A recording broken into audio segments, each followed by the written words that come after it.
राजस्थान के अलवर के ब्लॉक उमरा में छोटा सा गांव बसा है मालाखेड़ा। इसी गांव की पगडंडियों पर ये आवाज रोज गूंजती है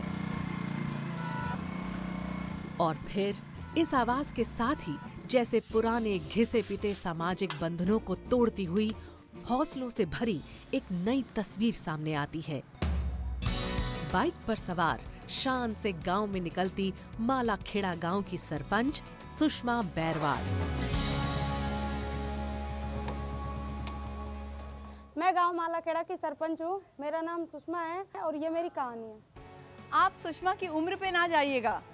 अभी फिलहाल वो 26 वर्ष की हैं, लेकिन जब उन्होंने अपनी जिंदगी का पहला चुनाव लड़ा था और मालाखेड़ा की सरपंच बनी थी, उस वक्त वो महज 21 वर्ष की थी।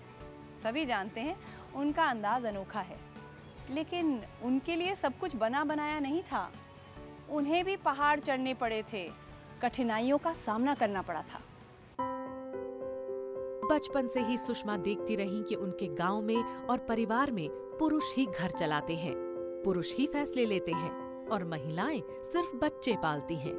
अपने पैरों पर खड़े होने के बारे में सोचना तक मुश्किल था, लेकिन सुषमा ने न सिर्फ सोचा बल्कि अकेले अपने दम पर बहुत सारी पुरानी मान्यताओं को ध्वस्त कर दिया। सुषमा शुरुआत से ही महिलाओं के लिए कुछ करना चाहती थीं, लेकिन जब वो बीए कर रही थीं, तो उनके पिता की अचानक मौत हो गई। इसके बाद काफी समय तक सुषमा डिप्रेशन में रहीं। फिर उनके परिवार ने कॉलेज के दूसरे साल में ही उनकी शादी कर दी। खुद को संभालते हुए 2010 में सुषमा ने निश्चय किया चुनाव में भाग लेने का। 9 और महिलाओं से जूझना पड़ा टिकट के लिए, लेकिन उनकी शिक्षा और काम करने के जज्बे की वजह से उन्हें चुना गया और फिर 21 वर्ष की कम उम्र में वो सरपंच बन गई। हिम्मत नहीं हारी, मुसीबतों को हरा दिया। सरपंच बनने के बाद काफी समय तक सुषमा अकेले पंचायत की मीटिंग करने जाती रहीं। इस गांव में महिलाएं पर्दा करती हैं और बाहर काम नहीं करती।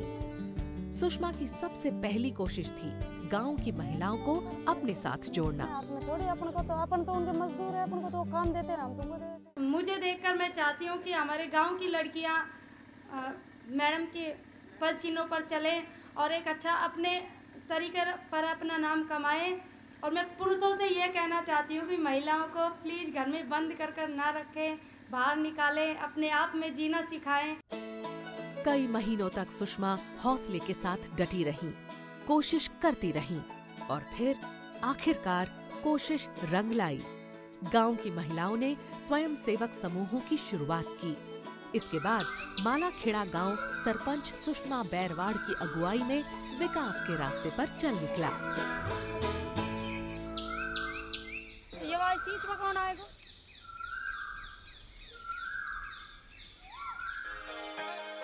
सुषमा ने सरकारी मदद से गांव भर में कई ट्यूबवेल लगवा दिए। साथ ही वाटर टैंक्स का भी निर्माण हुआ, जिससे पानी की समस्या हल हो गई।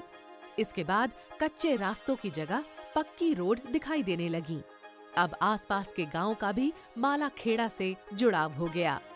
फिर हरिजन बस्ती की 50 से ज्यादा औरतों को पढ़ाने का जिम्मा भी सुषमा ने उठा लिया। कई बार तो वो महिलाओं को अपनी बाइक पर बैठाकर स्कूल पहुंचाती थीं। मैं रोज जाती थी, शाम का टाइम उनको मिलता था पढ़ने के लिए।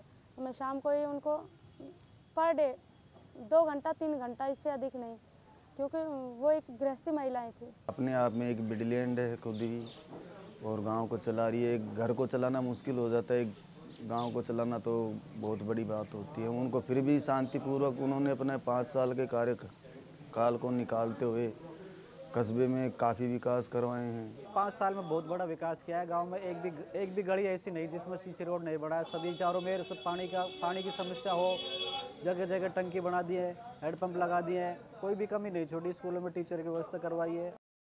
मालाखेड़ा गांव का कायापलट होने लगा। सरपंच सुषमा की मेहनत छिपी नहीं। वोडाफोन फाउंडेशन ने निश्चय किया कि सुषमा के हौसले को सम्मानित करना चाहिए और इसलिए बैरवाल गांव में उन्हें घोषित किया गया लाल रिक्शा क्रांति का प्रतीक। तो फिर लाल रिक्शा पर सवार गांव में आया बदलाव और गूंजने लगे सड़कों पर ये गीत। रिक्शा दौड़ी रिक्शा, ढर्र ढर्र ढर्र ढर्र ढर्र ढर्र ढर्र दौड़ी रिक्शा, ढर्र ढर्र ढर्र ढर्र ढर्र ढर्र ढर्र दौड़ी रिक्शा।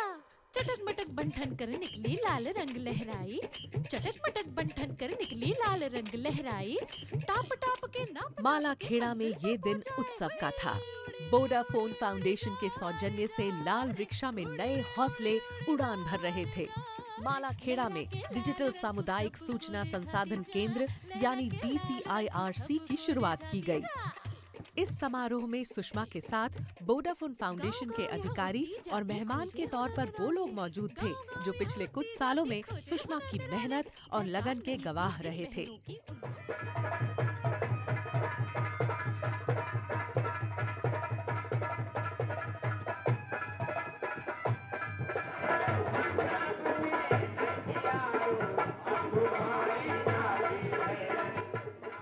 इन सेंटरों का इसके दो उद्देश्य हैं। एक उद्देश्य तो ये है कि जहाँ उस नारी का सम्मान हो, वहाँ उस ज़िले को, उस एरिया को ये लगे कि हमें इनकी वजह से एक सहूलियत मिली है। पर दूसरी हमने देखा है कि हमें हर तरफ से, यहाँ तक कि प्रधानमंत्री जी से भी ये सुनने को मिल रहा है कि हिंदुस्तान के लिए ये बहुत ज़रूरी है कि हम लोग डिजिटली लिटरेट नेशन रहें और इसके लिए आगे कदम बढ़े। मालाखेड़ा गांव के लोगों को उम्मीद है कि कंप्यूटर आने से पंचायत के फाइनेंसेस और अकाउंट्स रखने में मदद मिलेगी। इंटरनेट के जरिए दुनिया भर की जानकारी उंगली के इशारे पर मिलने लगेगी और इससे खेती बाड़ी में भी काफी फायदा होगा। इस गांव में ये वाकई किसी क्रांति से कम नहीं है।